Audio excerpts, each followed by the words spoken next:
नमस्कार प्रणाम।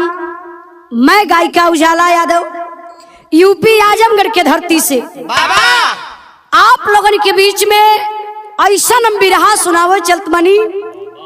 दिल से अगर आप लोग बिरहा को सुनेंगे ना तो आंख से आंसू आ जाएगा। बड़ी दर्दीली कहानी है मास्टर साहब।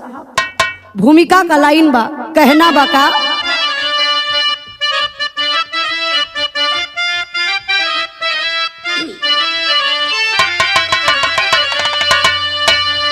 हिल गई मैं दनी आंसुले आसमां, दर्द सागर के सीने में होने लगी। मीठे पानी में भी ज्वार उठने लगा।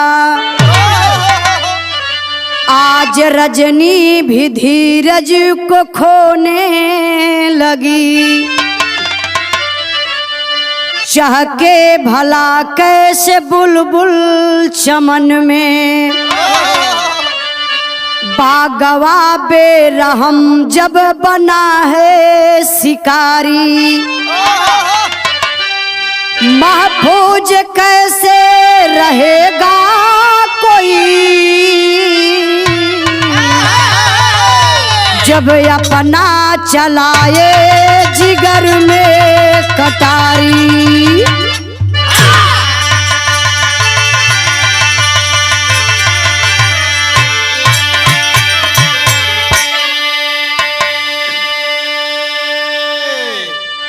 ए बाबू, भगवान का दिहल दुख रहेला ना इंसान सहेलेला। अगर इंसान के दुख देला तो मरले पर ही भुलाला। ये बाबू, जब ले जिंदगी जी इंसान तब तक वो दर्द के भुलाए ना सकेला। यही से आप लोगों से हाथ जोड़ के हम यह कहा, बाबू इंसान हो करके एक इंसान को आप लोग मत सताइए, बहुत पाप होगा। कवि जी एक लाइन कव्वाली का टुकड़ा लिखत हुआ मास्टर साहब।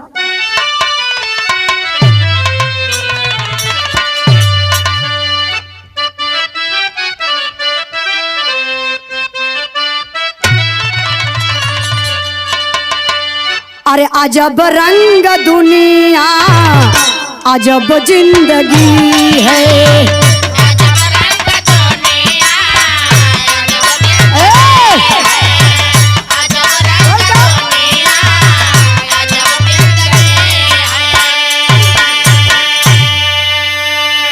भाव पर गौर करेंगे बाबू, कहना है क्या? जब कश्ती भंवर में किनारा क्या होगा,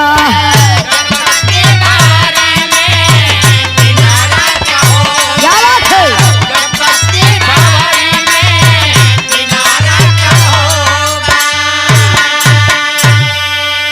जो डरा ना खुदा से हमारा क्या होगा।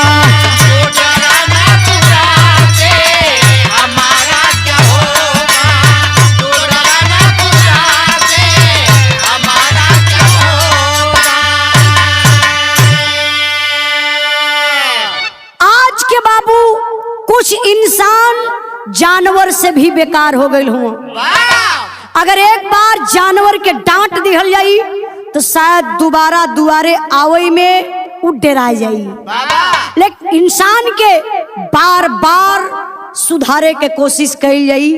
लेकिन कुछ ऐसा इंसान हमें जो अपने गलती की कबो जिंदगी में एहसास ना करे ना कि हम गलत बनी। यही से मास्टर साहब हमारे कहानी का शुरुआत बा।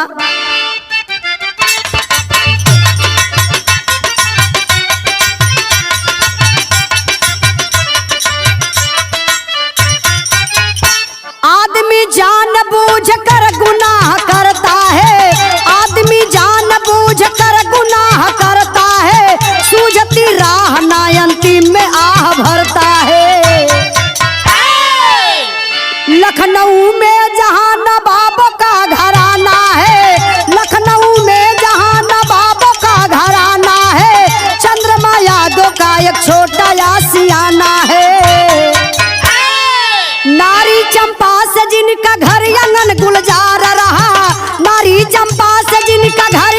गुलजार रहा, 5 वर्षीय राहुल गोदी का दुलार रहा।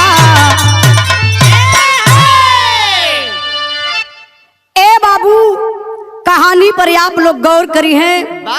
नवाबों का शहर लखनऊ के रहे वाला चंद्रमा यादव जी, जेकर शादी एक चंपा नाम के लड़की से भयल।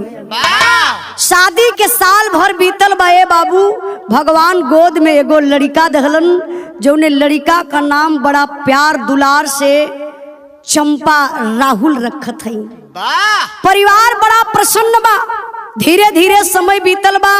राहुल बचवा 5 बरिस का भयल हुआ ए भैया, तबले वो दुनिया का मालिक विधना नाराज हो गईलन। चंपा रोई के अपने पति से कहत कही, मास्टर साहब गीत लगल बा।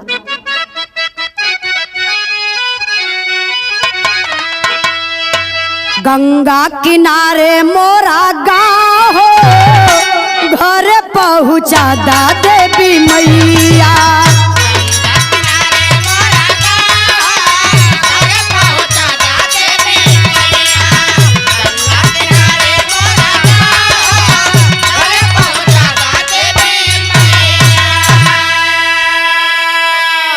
बेचारी चंपा रोई के अपने पति चंद्रमा का हाथ ऐसे अपने हाथ में पकड़ ली और रोई के कहत का ही, मास्टर साहब जिंदगी कनाई खे ठिकान हो, जिंदगी कनाई खे ठिकान हो, दूसर जान लई हालू गैया।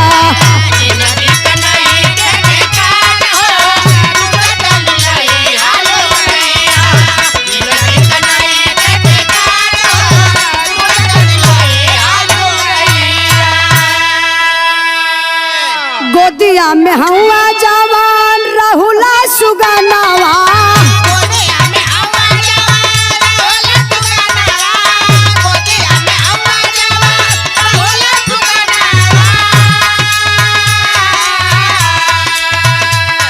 देई के दुलार सी जात रही है सुमनवा।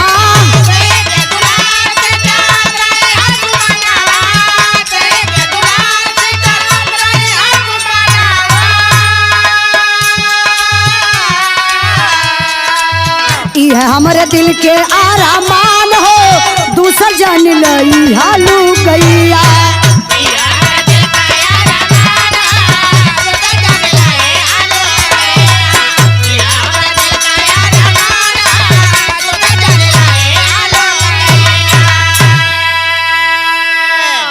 ए बाबू, दुख का बा। चंपा बेचारी टीबी का मरीज है, रोग उनके जीत लहले बा। अब उम्मीद अपन छोड़ चुकल है।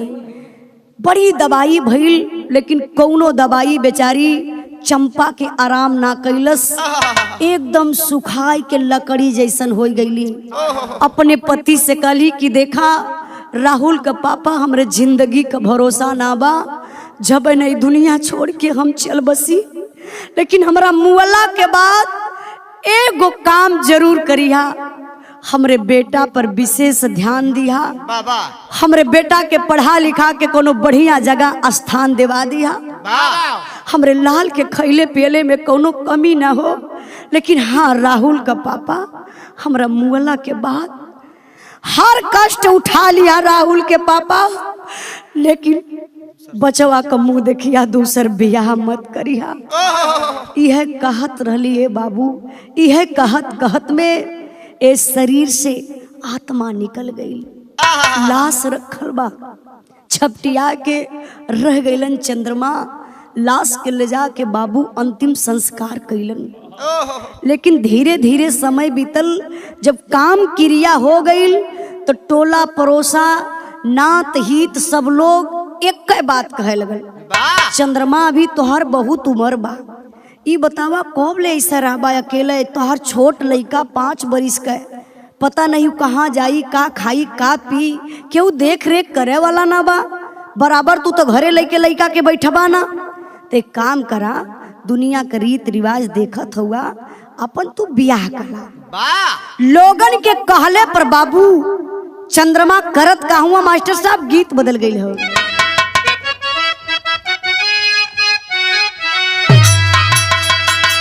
तर नरियरवा के बारी अरे तर नरियरवा के बारी ऊपर शाम गेदा लगाए दा।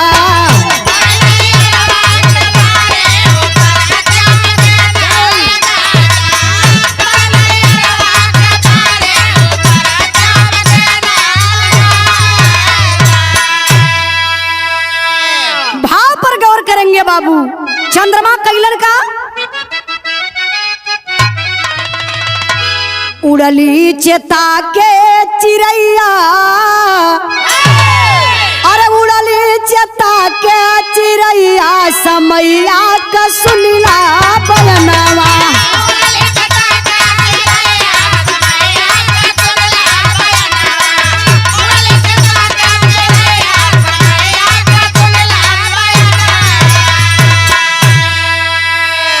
रहली जवानी उमर मारा घेरा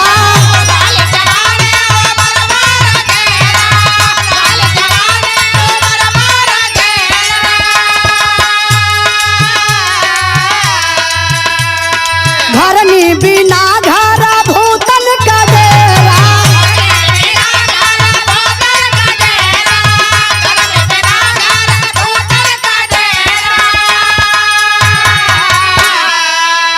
कैली हला शादी बाल दैया अरे कैली हला शादी बाल दैया समैया का सुनिला बयनावा।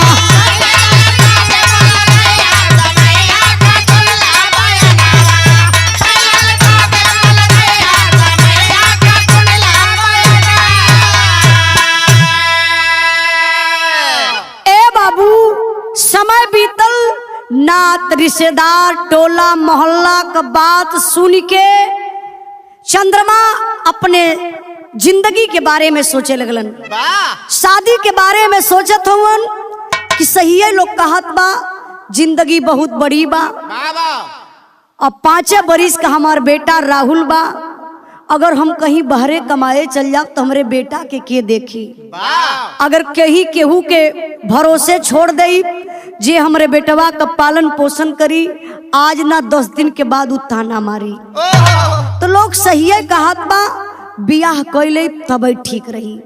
लोगन का बात मान के बाबू चंद्रमा शादी करत कैसे हुआ मास्टर साहब।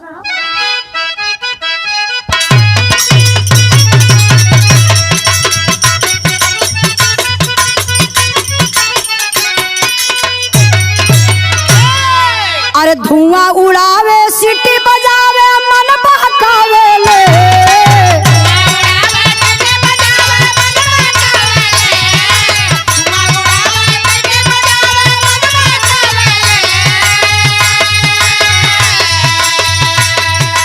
धुआं उड़ावे सीटी बजावे मन बहकावे ले रेलिया जब जब आवे ले पिया के याद सतावे ले।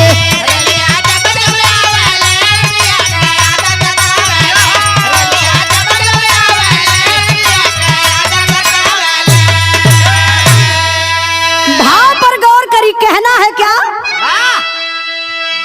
अरे केहू से कुछ सुना या भैया समय करावे ले।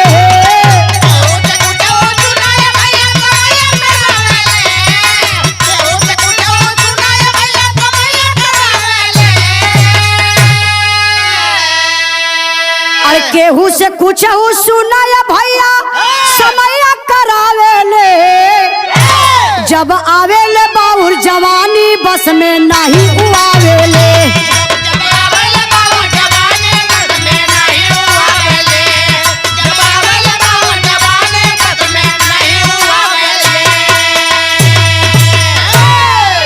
भैला बंदना से जाबा पहिला मिलनवा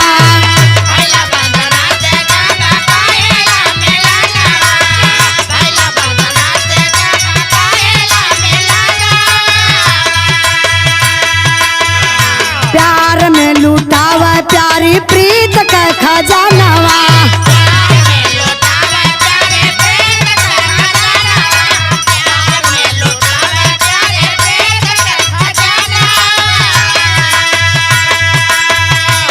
तोहरे हाथे लाज लाज एक बात जतावेले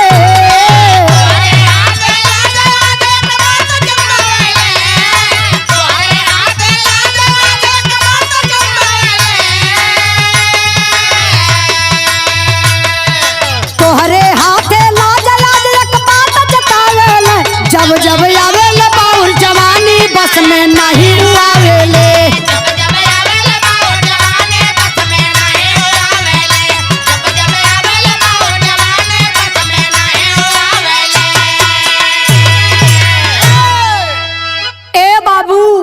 कहल जाला हो समय समय जेके चाहे अपने अंगुरी पर नचाए दे। सबकर बात सुन के अपने पत्नी चंपा का बात बाबू चंद्रमा भुलाई गईलन। एक वंदना नाम के लड़की से अपन दूसरी शादी कैल हलन। जब दुल्हन बन के वंदना घर में अली, चंद्रमा सुहाग रात में अपने दुल्हन वंदना से वो बात कहला कि देखा हमार पहल की पत्नी हमसे कही के गईली कि हमरा मुअला के बाद दूसर बियाह मत करिया, लेकिन अपने पत्नी का बात ना मन ली। लोगन का बात सुन के हम बियाह तो से कैला ली, लेकिन एक बात तो से जरूर कहबे, एक ही अपने टोंगे गठिया लिया, एक बात के अपने दिल में बसा लिया। हमारी 5 साल का बेटा राहुल बा, बड़ा छोटा बा, नादान बा, कोनो गलती भी कर सकेला, सही भी कुछ कर सकेला, बच्चा बा। देखा कबो अपने हाथ से मरिया मत, भर पेट भोजन दिया, मान सम्मान हमरे लाल का तू जरूर करिया। बस अपने बेटा बदे शादी कैली, हमके 2 गाड़ी दे लिया, हमके 10 बात बोल लिया, लेकिन हमरे बेटा के कभू कुछ मत कहिया। बड़ी समझदार वंदना सुहाग वाली रात में अपने पति से कसम खाती और कहती है क्या,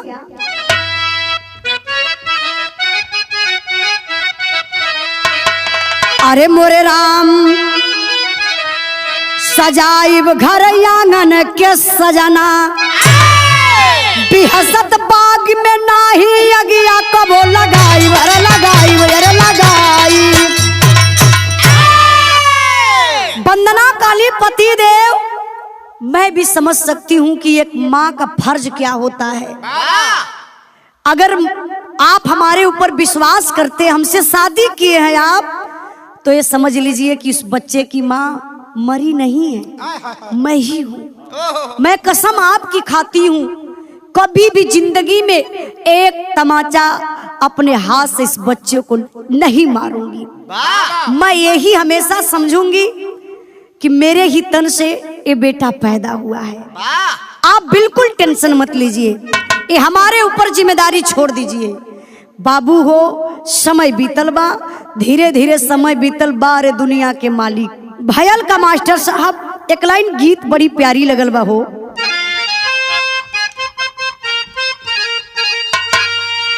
अरे सालावा तू सालावा के, यार सालावा तू सालावा के, पड़ल गरमिया मोर बलमुआ हो, मोर बलमुआ हो, रास रास बेनिया डोलादा।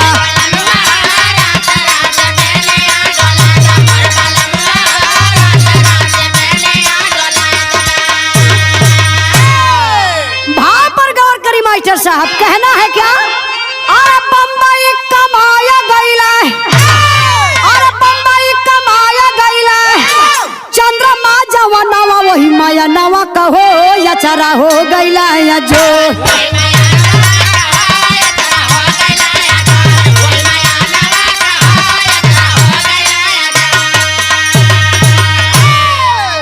अरे दई के दुलार प्यार रोहित नाम धाइली,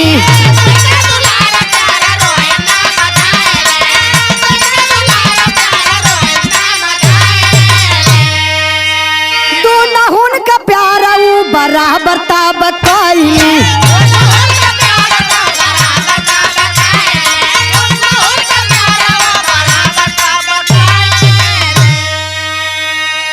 अरे घटावे लगली पतिवर का,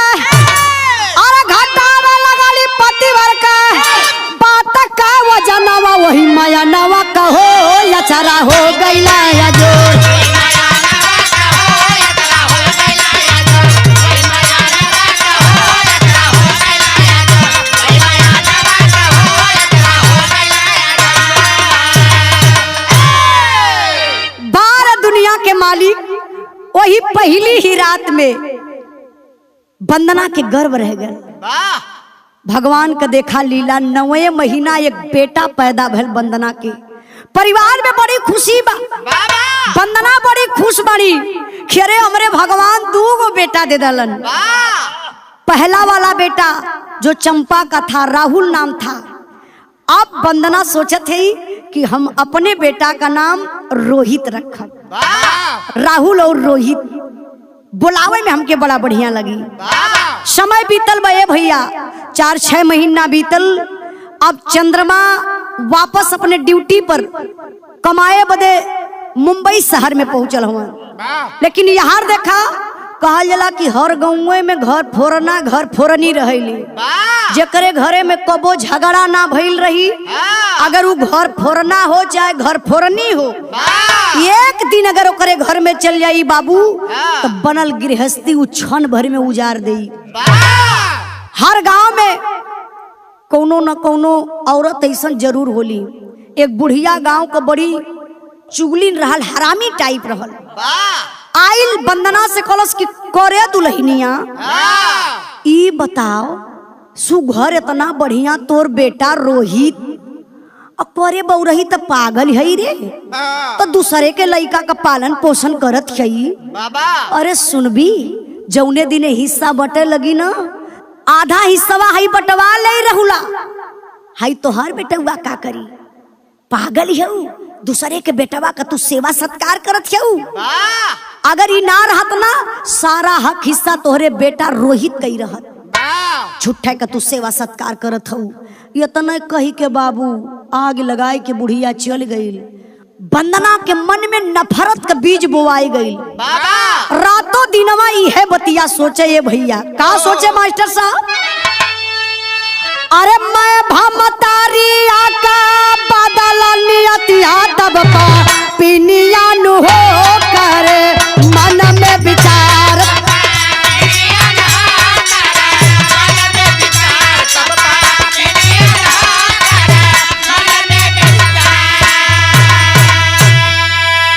भैया रोहित के देलू इतना दुलारावा,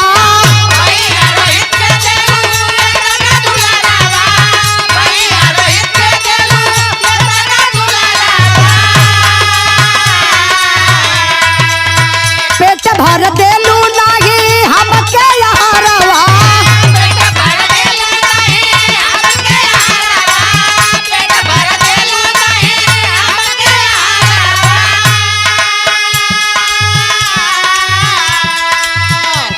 कमा के बाबू देवा हम बताए तब पा पिनिया न हो कर मन में विचार।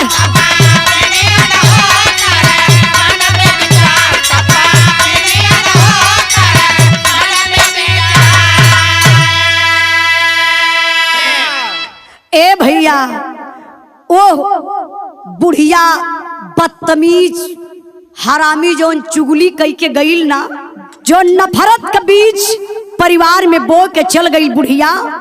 भैया हो, अभी वंदना राहुल से नफरत करे शुरू कर दलस। राहुल के सतावे लगल, टाइम से ना खाना दे, ना बढ़िया से सुते के दे, पढ़ाई लिखाई बंद करवा दलस। राहुल के लगल भैया हो इस सतावे वंदना। और जब सतावे लगल तो राहुल बड़ा परेशान भइले।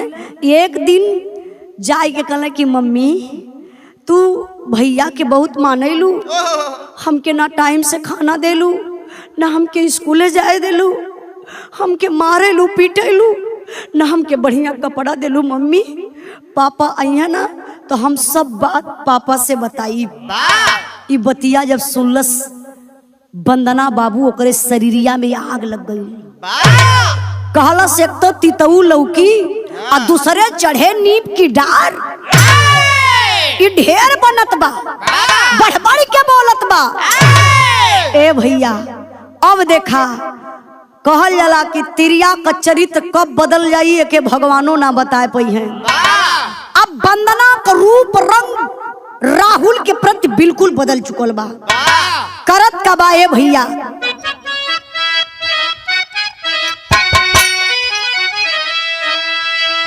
ये तना सुनाता पापिन मैं भामा तारिया हो, मैं भामा तारिया हो, मारा बेला नावा के मार जी।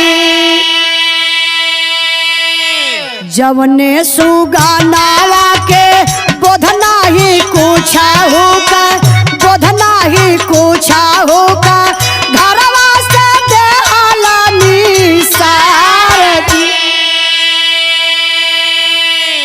ए भैया आज गुस्सा में लाल बा, मार पीट के राहुल के बिना खैले सुता देले बा। गईल देखलस कि राहुल बिस्तरा में सुसुक सुसुक के बाबू रोवत हवे। पपिनिया गईल बिस्तरा खींच ललस, गरम पानी कई के राहुल के ऊपर गिरा दलस।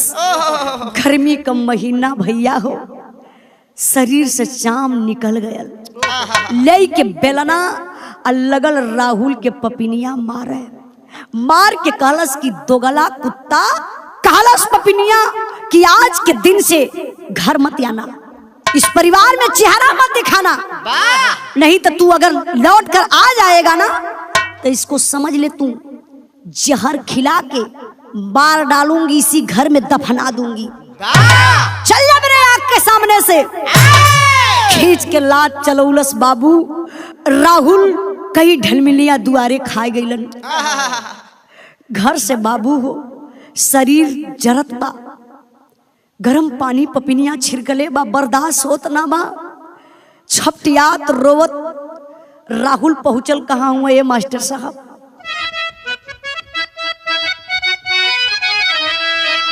आभूषण के कारोबारी हीरा से ठा देखा ले हो, हीरा से ठा देखा ले हो, रोवत सुगाना वाला चार जी। ले आइला मेरठ काफी सेवा उकाइला हो, सेवा उकाइला हो, बड़ा हो के भइला ठेकेदार जी। ए बाबू देखा हो, पपिनिया शरीर पे बच्चा के गरम पानी फेंकले बा। ए भैया राहुल ट्रेन में बैठलन, सोचले कि चलो पापा से जाए के सारी बात बता दे, लेकिन बच्चे का बुद्धि ना कहाँ तक जा सकल, कुछ पता ही ना बा। खाली ट्रेन में लड़का बैठ गई। बगल में एक हैंडसम आदमी हीरालाल सेठ बैठल ललन। उनके मन में एक विचार आया, ये छोटा बच्चा है, रो रहा है, इसके पीठ का चाम जल गया है और ताजी चोट है, कुछ दवा भी नहीं लगाया है। देखा इंसानियत, आज भी कहल जाला भैया कि धरती पर इंसानियत बा। हीरालाल सेठ उस बच्चों को बुला लेते हैं, बेटा आओ इधर, इधर आओ। कांपत का शरीर राहुल अइलन, खड़ा हो गई। सेठ जी पूछले क्या नाम है बेटा? कहले हमार नाम राहुल बा। कहाँ जा रहे हो? अपने पापा के पास जा रहा हूँ। ये क्या हुआ, पीठ पर कैसे चोट लगी है? मत पूछी चाचा, हमार मम्मी मर गई, पापा दूसर ब्याह कैलन। मम्मी जबले मम्मी के कोनो बच्चा ना रहल तबले मम्मी हमके मनली। मम्मी के एगो बेटा पैदा हो गया, तब से मम्मी हमके देख के जरैली, हमसे नफरत करैली, हमरे ऊपर गरम पानी फेंक डाली। चाचा बहुत पिरात बा चाचा। बाबू सेठ है, बड़े आदमी है, लोग कहते हैं बड़े आदमी किसी के नहीं होते, लेकिन नहीं, ये कहावत गलत है। बड़े आदमी का दिल भी बहुत बड़ा होता है। हीरालाल सेठ के आंख से आंसू आ गया। सोचने लगे कि अगर इस बच्चे को मैं इसके घर वापस पहुंचा देता हूं तो इसकी मैभा माई है, वो मैभा मतारी इसके दर्द को नहीं समझ पाएगी, शायद इसको जान से मार डालेगी। और ये बच्चा अपने पापा का पता भी नहीं बता रहा है। इस बच्चे को हम यहाँ रास्ते में कैसे छोड़ सकते हैं? सेठ जी को दर्द आया बाबू, और राहुल के वही स्थिति में ले करके हॉस्पिटल जाते हैं, दवा करवाते हैं। उस बच्चे राहुल को आराम हुआ, ले करके अपने घर चले गए। बड़े ताज्जुब की बात तो ये है, जो हीरालाल सेठ राहुल को अपने घर ले गए ना, भगवान उन्हों के कोनो औलाद ना दले रहला, निसंतान रहलन बाबू हीरालाल सेठ जी। ले जाके राहुल के पढ़ावत लिखावत हुआ, विशेष ध्यान राहुल पर देते हुए हीरालाल सेठ।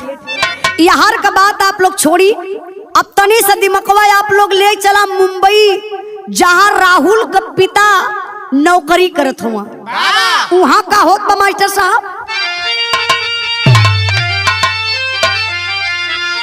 अरे पिता के मन में उठे सगुन का हिलोरावा हीरावा गोदी के, आईला घर पर ना लौके दुलारावा हीरावा गोदी के।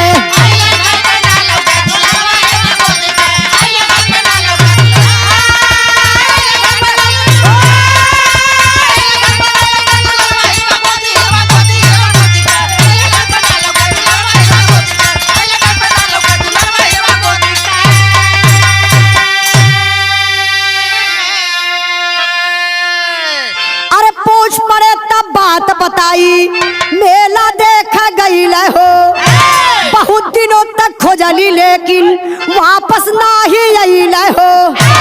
अरे शंका से अब भर गया जियरावा हीरावा गोदी का, अब तक ना ही देहलू समाचारवा हीरावा गोदी का।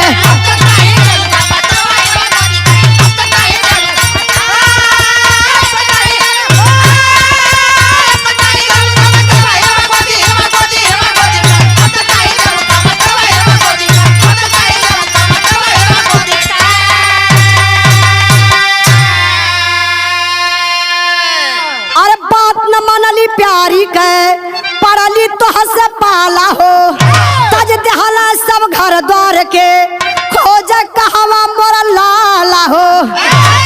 अरे इधर पैसा बिन पापिन भय बेसहारा हीरावा गोदी के, अब विवश हो के छोड़ दिहली घर दुआरा हीरावा गोदी के। गौर करेंगे बाबू, वहां मुंबई में जो राहुल के पिताजी नौकरी कर रहे थे, अनाप शनाप मन में सोच रहे हैं, बात करने के लिए कह रहे थे कि वंदना बेटा से बात कराओ, तो वंदना बहाना कर देती थी। आज अपने दोस्त के घर गया है, दूसरे दिन फिर फोन आया तो बाहर खेल रहा है। मतलब यही बहाना पे बहाना वंदना करती रह गई। धीरे धीरे समय बीतल, भैया चंद्रमा सोचलन कि बेटा से बात ना करावत बा, हमके लगत बा दाल में कुछ काला बा। वाह, एक पिता न बाबू। चंद्रमा जी टिकट कटौले मुंबई से आई गईले घरे। जब घरवा आइले तो अपने दुल्हन वंदना से पूछले कि वंदना बेटा कहाँ बा? रोज बात करे कहत रहलू तो कहलू दोस्त के घरे बा, तो दुआरे खेलत बा, तो पढ़ाई करत बा, डिस्टर्ब मत करी। बेटा राहुल कहाँ बा? कलश का बताई पति देव तो के, का बताई पति देव, मनबर तोहर लइका हो गया। उस दिन ठीक ठाक रहल, चल गल अकेले मेला देखे। हमार बतिया ना मानी तो हम करब का? गयल अकेले मेला देखे, आज तक लौट के ना आयल। चंद्रमा कहला कि अरे साली शर्म नहीं आ रही है? कितना दिन हुआ मेरा बेटा मेला देखने के लिए गया और वापस नहीं आया, क्या तुम मुझसे बता नहीं सकती थी? खलस अरे पति देव हम सोचली कि आप डिस्टर्ब हो जाइबा। वाह, चंद्रमा खींच के छोटा बाबू दहलन 4-6 हो जा। कहले मैं समाज का सबसे गंदा पिता हूँ। मेरी पत्नी मरते वक्त कहा कर गई थी कि शादी दूसरी मत करना, मैं भामतारी किसी की होती नहीं है। लेकिन मुझे विश्वास नहीं हुआ, मैं लोगों की बातों में आकर के मैंने तुमसे पापी शादी करके आज पश्चाताप कर रहा हूँ। मेरा बेटा नहीं है तो मेरा दुनिया में कुछ नहीं है। ले ले तू सारा घर द्वार सब कुछ तू देख, मेरे बस की बात नहीं है कि इस परिवार में मैं अपने बिना बेटे का रह सकता हूं। चंद्रमा बाबू वही दिने अपने घर द्वार के त्याग दहलन, घर से निकल गई अपने बेटा राहुल के खोजे बदे। यार धीरे धीरे समय बीतल भैया हो, घर में ना रुपया ना पैसा ना अनाज बा, अब दिक्कत बढ़ल चल जात बा। अभी करे का पपिनिया सोचलस कि अब करी का, चल के कहीं कुछ हम ही नौकरी करी, नहीं तो बेटा हमार कैसे रही रोहित। देखा अपने बेटवा के बेटवा जानत बा, अपने रोहित बेटा बदे घर से ही पपिनिया बंदना निकल गई। सोचलस कि कहीं जाब अगर केहू का झाड़ू पोछा करब, नहीं कोनो होटले पे लग जाब, तब वो 10 रुपया कमा ले तो हम माई बेटा आराम से अपन जिंदगी बिता लेबे। घर से बाबू ई पपिनिया बंदना भी निकल गई। आज जब निकलल तब भयल का मास्टर साहब,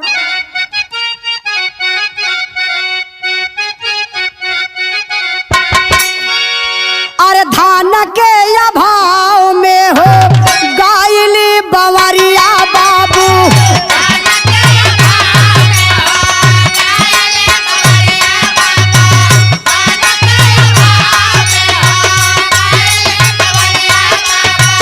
कुमतु हो आइली बारेली के बाजार,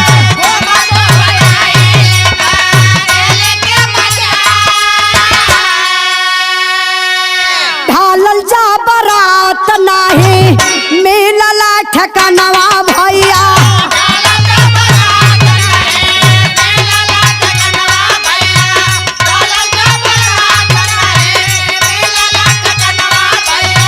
कैली जाही जाड़ा रात रहल यार,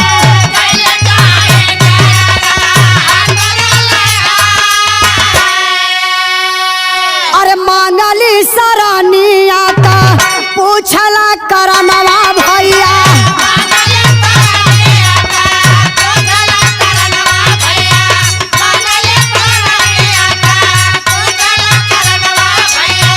सागरो कहानियां बताई गुलनार,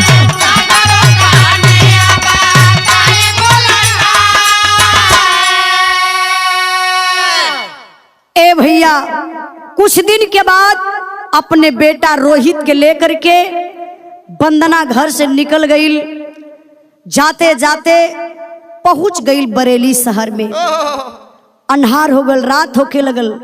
सोचला सब जाई कहाँ, आज का रात तक कहीं ना कहीं हमके बितावे के पड़ी। ए भैया स्टेशन के ठीक बगल में कुछ किन्नर समाज के लोग रहते थे। जब ये गई पपिनिया तो देखलस कि तमाम औरतें हैं, समझ ना पौलस तो जाई के हाथ जोड़ के खड़ी हो गई। कहले से बहिनी लोगन, आज का रात हमके यही जर रख ले तू लोगन, हम बहुत विपद का मारल हैला, काम खोजे बदे घर से निकलल हैला, कल काम खोज लई, हम कल यहाँ से आप लोगन के यहाँ से चल जाई, खाली आज रात भर हमके यहाँ अपने यहाँ ठिकाना दे दा। तो जो किन्नर समाज के लोग थे तो थोड़ा सा दया आ गई, सोचे कि महिला है, आज का जमाना बड़ा खराब है, ये कहाँ बेचारी जाएगी, काफी रात हो चुकी है, इधर उधर भटकेगी, मालूम ना इसके साथ कौन कैसा व्यवहार करेगा। कहला ठीक है तुम रह सकती हो, कोई बात नहीं है। अरे कहीं जाओगी, काम धंधा ढूंढोगी, कहीं काम करोगी, उससे अच्छा है कि हम लोगों के साथ में ही रह जाओ, तुम्हारा बच्चा भी सही सलामत रहेगा, हम लोग एडमिशन करवा देंगे, तुम्हारा बच्चा भी पढ़े लिखेगा और तुम हम लोगों के साथ में रह करके नाचना गाना शुरू कर दो, पैसा भी मिलेगा और मान सम्मान भी मिलेगा। एहू का विचार बदल गल बंदना कहे, सुंदर रहबे कई, सोचलस कि यार वार काम धंधा कैले से ठीक है बा कि नहाल उनके सथवा रह लई तो बढ़िया से अपन नाचित गाइत, बढ़िया रुपया कमाई, हमरे बेटवा का भी पालन पोषण हो जा। अब बाबू वही हिजड़ा लोगन के, अब वही किन्नर समाज में भर्ती हो गई, नाचे गावे लगल, बड़ी सुंदर रहल। किन्नर समाज के लोग नाम बंदना से बदल के बाबू बिजली रानी रख दलन। जहाँ कहीं बर्थडे हो, चाहे केहू के घरे लड़का पैदा भइल रहेला, चाहे केहू के शादी बियाह कौनो शुभ कार्य रहेला, तो किन्नर लोग वहाँ पहुँचे ले, आशीर्वाद देले, नाचे ले, गावे ले। ई किन्नर समाज के लोगन के रीत रिवाज बा। अब बढ़िया रुपया पैसा धन भी पा जाला। अब एक दिन का बात का बा मास्टर साहब।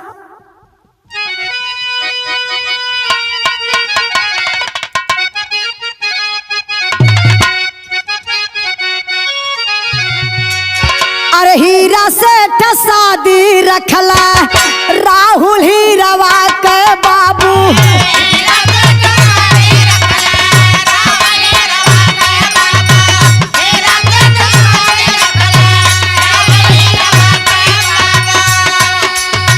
बिजली बाई नाचे अइली साजया सवार,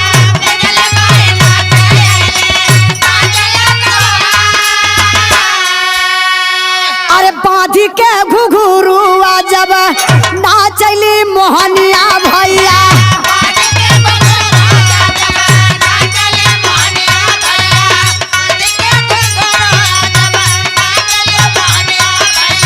नर्तकी पर रूपाया के होला बावछा,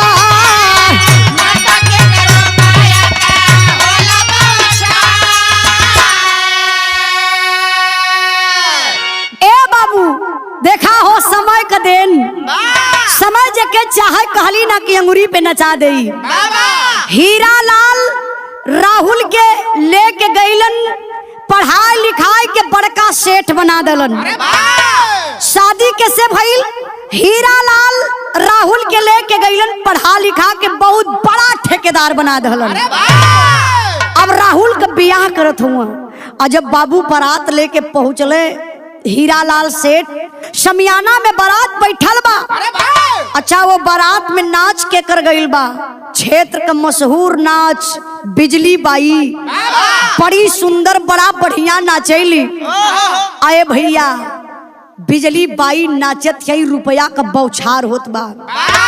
सुबह भइल, शादी हो गई। जब सुबेरे का विदाई का नंबर आयल, तो विदाई वक्त बिजली रानी का पूरा टोली पहुंच गई लोही मड़वा में। कल से सरकार अब अमान का विदाई करा, अमन चलबे।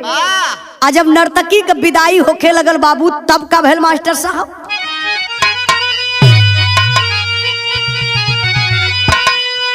अरे भैली विदाई पुलकित भइल नयना, पवली मुँह मांगा खजानवा नूरानी बंदना,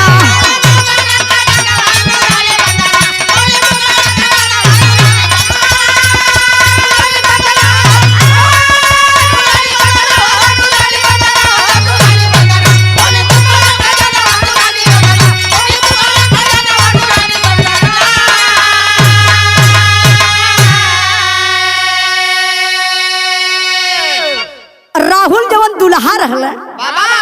जब उनके लगे बिजली बाई गईली ना, तो राहुल एक बार सोचे लगलन, उनके मन में कुछ चले लगल। कहले कि एक बार नर्तकी से मैं कुछ सवाल ही कर लेता हूँ, कुछ मुझे लगता है कि चेहरा जाना पहचाना लग रहा है मुझे।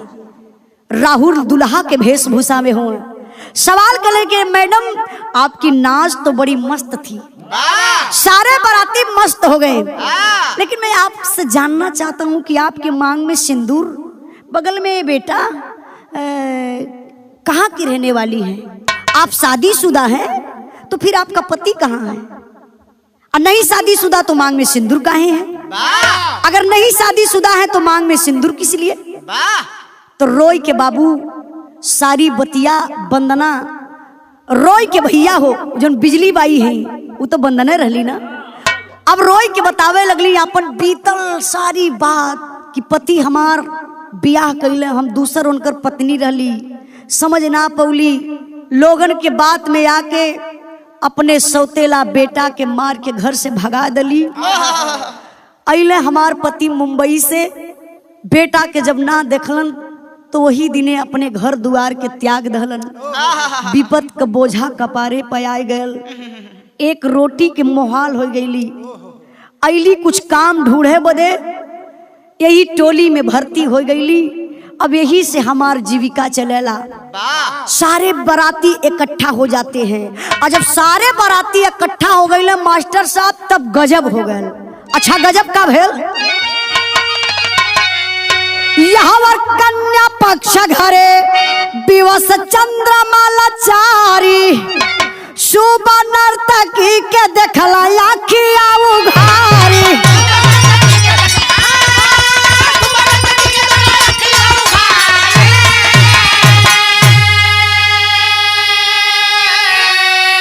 अरे चिन्ह गईली अपन वियोगी सजना, पवली मुँह मंगा खजनवा नूरानी बंदना।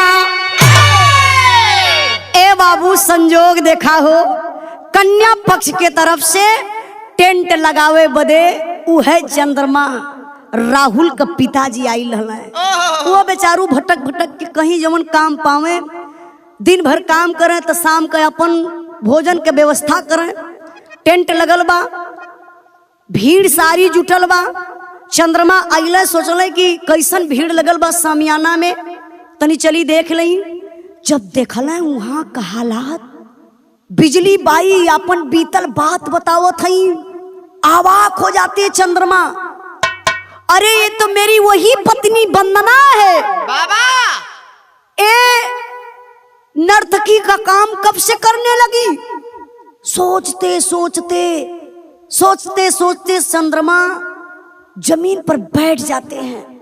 चंद्रमा से बात बर्दाश्त नहीं हुई, अपनी बात को चंद्रमा उस भरी महफिल में रख देते हैं। तुम बिजली रानी नर्तकी हो और पहले का नाम क्या तुम्हारा वंदना है। ए मेरा बेटा राहुल और ए मेरा बेटा रोहित, क्योंकि विश्वास है ना होत बा कि अरे एक टेंट लगावे वाले आम इंसान का बेटा इतना बड़ा सेठ कैसे हो सकेला, क्यों के विश्वास ना होत बा। लेकिन ए बाबू राहुल बहुत बड़ा सेठ हुआ, लेकिन दिल में जगह वो पिता वाली अबहिन भी बा। जा करके बाबू राहुल अपने पिता के गले से गले मिलाकर लिपट के रोने लगते हैं। पैर को छूते, पिताजी मुझे माफ कर दीजिए, मैं आपके वियोग में आपको खोजने के लिए घर से निकला था। आप तो नहीं मिले पिताजी, लेकिन पिता के रूप में हमें इशारा करते हैं हीरालाल सेठ जी की तरफ कि मेरे ए पिताजी मिल गए। आज मेरे इसी पिता की देन है कि पिताजी मैं आज यहाँ तक पहुँचा हूँ। तब तक चंद्रमा बाबू बिजली बाई नर्तकी मतलब वो वंदना के चेहरा के तरफ देख के बड़ी ऊंची बात कहत हो। भैया का कहलन, राहुल बेटावा के हमारे जनल मुदाइया, अम्मा भामा तारी होली जागा में कसाइया।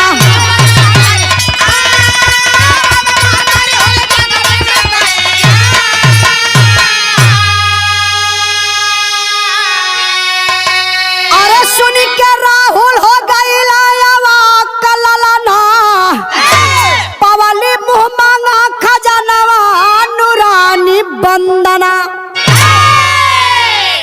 बाबू डांट करके चंद्रमा अपनी दुल्हन, अब दुल्हन क्या उस नर्तकी बिजली बाई से कहते हैं कि क्या मेरे राहुल बेटा को तूने दुश्मन बना करके घर से भगा दिया था।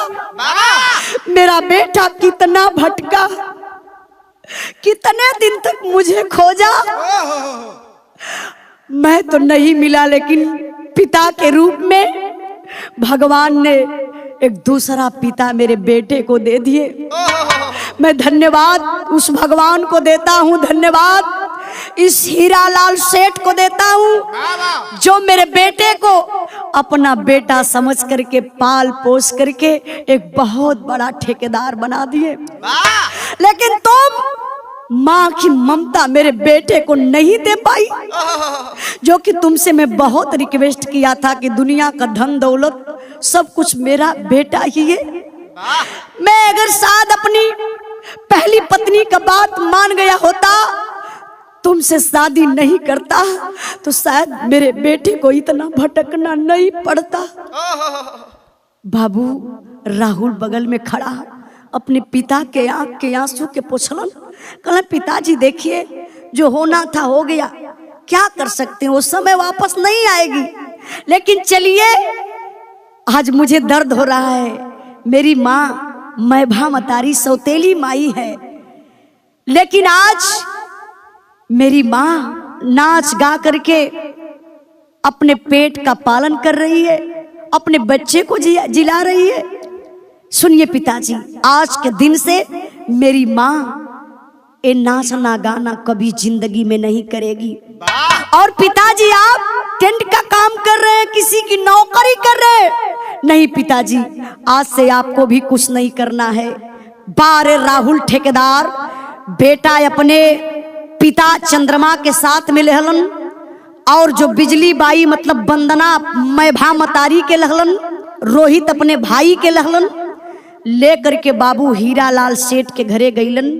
अब पूरा अधिकार वो परिवार में दिला देलन। आज भी वो परिवार पूरे अपने अपने जगह अपने अपने अधिकार से जियत खात लोग बाटन। लेकिन बिरहा के सुने वाले भैया बाबू, आप लोगों से हाथ जोड़ के एक निवेदन जरूर करबे हो भैया। मालिक केहू को जोड़ा फोड़ सकल बाबू दुनिया में, लेकिन दूसरी शादी करे से पहले एक बार आप लोग अपने कलेजा पे हाथ रख के अपने दिल से पूछ करके ओकरे बाद ही आप लोग शादी करिएगा, क्योंकि आपकी भी जिंदगी है। शादी करना कोई गुनाह नहीं है, बुरा नहीं है। हाँ, आपका बच्चा है तो चाहे वो पिता हो सौतेला, चाहे वो माँ हो सौतेली, सौतेला व्यवहार तो सौतेला ही रहेगा। लेकिन सौतेला माई बाबू से भी हाथ जोड़ की है, कहबे कि ये सौतेला व्यवहार करके आप लोग कलंकित समाज को मत करिए। किसी का भी बेटा हो, अपने बेटा जैसे उसका मान सम्मान करिए। किसी का भी बेटा हो चाहे बेटी हो, अपने बेटा जैसा मान सम्मान करिए। वैसे हर आदमी एक समान नहीं हो सकते। हमारे बिरहा का आखिरी लाइन बा मास्टर साहब, गुरु बिहारी गुरु गणेश गुरु रामलाल गुड़कारी, स्वर्ग गए चंद्रिका कवि बच्चन जी बने पुजारी, और सजाए घर आंगन के सजना उजाला कवि मुसा